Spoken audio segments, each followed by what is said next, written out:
salaamaaleykum mbokk internet bi rawatina ak mbokk inforewmi.com maa ngi fii tey gis nga tey maa ngi nii ci place BCEAO tey waaw ñëw fii rek xam nga ree ba tas waaw yéen a ma gën a xam ne mu demee yéen nee leen tekk rek tekk wan leen yoon ayca fii laay def dama fekk fi benn grand sama benn ndaaraan ayca moom ay question rek yu ma partagé ak moom quoi mais grand bëgg naa la. Rebeugue Dio naka la dal jàmm. nice mbaa am jàmm bu baax. sant wër yaa ngi ko. waaw mais yaa ngi nii ci place bi def sa relax nii quoi. waaw vite fait waaw ànd ak tout tànk yi nii waaw booy. ok waaw mais dama am benn question bu ma la bëgg a laaj quoi comme Macky Sall mi nga xamante ne nii waaw Macky Sall mi nga xamante ne nii fi ñu toll nii dafa jël xaalis bëri investir ko def ko ci ay affaire de ay bateau yu ndaw ay gaal yu ndaw pour yu daw fii ak Tamba mais loolu est-ce que prioritaire la fi ñu toll nii en ce moment ci dëkk bi. bon en ce moment bon y a d'autres choses plus importantes yoo xamante ne war nañ ko mën a gëstu bu baax franchement parce que bon bien vu que boo gisee y a des problèmes. yàggul dara démb am na ay morts au niveau aussi incendie am tout ça bon ñu defaraat infrastructure yi wax ci dund beeg yooyu noonu pour man ak santé bi moo ëpp solo quoi franchement quoi. loolu moo gën ne balaa ñoo ñëw ci affaire de transport yeeg tout ça xam nga franchement. maritime yi quoi yi mu def noonu ci géej. bon en ce moment bon c'est pas loolu du first objectif quoi franchement y a d'autres choses plus yu gën a taxaw quoi franchement santé beeg yooyu noonu quoi franchement waaye man loolu laa gënoon gis quoi loolooy sama opinion parce que yëpp affaire de politique la waaw loolu la ay yii nii yëpp politique la mais affaire bi du wax rek quoi agir la nañ agir quoi. ok merci beaucoup. yaa ngi dégg fan yi infrastructure yi nga xamante ne moom la président Macky Sall defar Macky Sall xaalis bi mu jël financé ko ci ay bateau yu ndaw yoo xamante ne dafay war a daw fii Dakar ba Tamba mais loolu est-ce que prioritaire la ci jamono ju ñu toll nii. ah mais comme que moom xelam toll na foofu noonu pour mu def loolu ñu ngi ko si sant di ko gërëm parce que instant yi jamono ji nii métti na trop.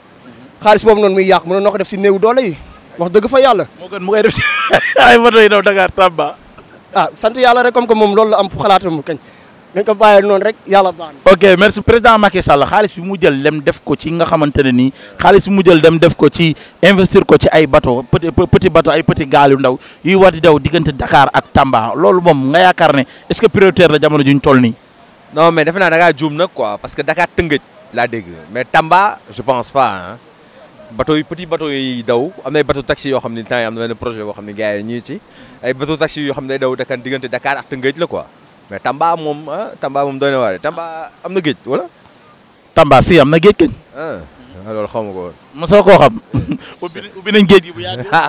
dëkk bi fi ñu toll nii li fi am président Macky Sall li nga xamante ne nii def na ko jël ay xaalis yu bëri def ko ci ay petit gaal petit bateau pour yi daw fii ak Dakar Tamba loolu nga yaakaar est-ce que farata la fi ñu toll nii. ah Macky Sall daal lu ma mën a wax si moom nañ ko ñaanal rek ñu ñaanal ko rek parce que ñu ne defu fi dara te ñun gis neen fi def na fi dara loolu li nga ko mën a nañ ko ñaanal rek. mais foog nga ñëw sama question bi comme xam nga dëkk bi fi ñu toll nii xam nga dañ naan ndox yi doyul dund gi dafa cher nañ ko wàññeek yooyu léegi ci dund bu cher boobu ñu wàññi ko est-ce que moom warul wàññi dund bi moo gën mu dem jël ay bateau yoo xamante ne da cee def xaalis pour yu daw Dakar Tamba di jaar ci géej. non loolu moom jaaruwul na wàññi dund bi daal ñoo ngi dégg dund bi dafa métti nañu jàppale moom daal wanuñu woon daal lii mettul réew mi daal moom daal daa war a jàpp si gars yi daal wàññi daal dund bi daal na wàññi dund bi. ok jaajëf pro li ma lay laaj mooy que dëkk bi fi ñu toll nii dund yi seer na wala seerul. seer na métti na. dund bi seer na métti na waaw léegi nag gis nga nag président Macky Sall dafa jël xaalis bu bëri def ko ci ay bateau yu ndaw yoo xamante ne dafa war di daw Dakar ba Tamba. di dem di ñëw ci di jaar ci géej gi loolu yow nga yaakaar yoon la prioritaire la wala du prioritaire. non loolu du prioritaire. non léegi dund bi moom mooy lu important. moo nekk lu important dund bi si la mu war a def lépp. yow mel waaw. dund bi mooy important quoi. ok. dund bi la war a yombal. dund bi la war a yombal waaw da ko war a yombal.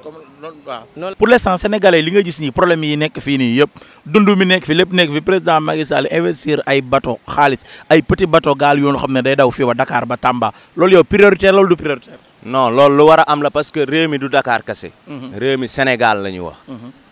kon bu ñuy dëkk Tamba dañu war di ñëw di dem mais tamit am yuy jóge foofu di dem feneen tamit waruñu ñuy jóge fii di dem fële parce que ku jóge Tamba war a dem Saint-Louis wala nga war a dem Matam tamit foog nga am waruwaay pour mën a dem. waaw. ok merci beaucoup petit bu Yoff nga ko petit chanteur mayal ñu dara ci info réew mi wayal ñu dara ci info réew mi ma xool. ma ne info réew mi moo ñuy jox info ndeysaan saa yu ñu yeewoo moom la ñuy seetaano suñu tëddee guddi muy jox ñu information ma ni petit info réew mi moom la ñuy seetaan yal na yàlla dolli xéewal mu jëm ca kanam kanam dolli télé yeeg rajo yi mu jëm ca kanam kanam réew mi petit info sunu ndaanaan yi ñun de ñoo ngi leen di seetaano. macha allah sama artiste petit bu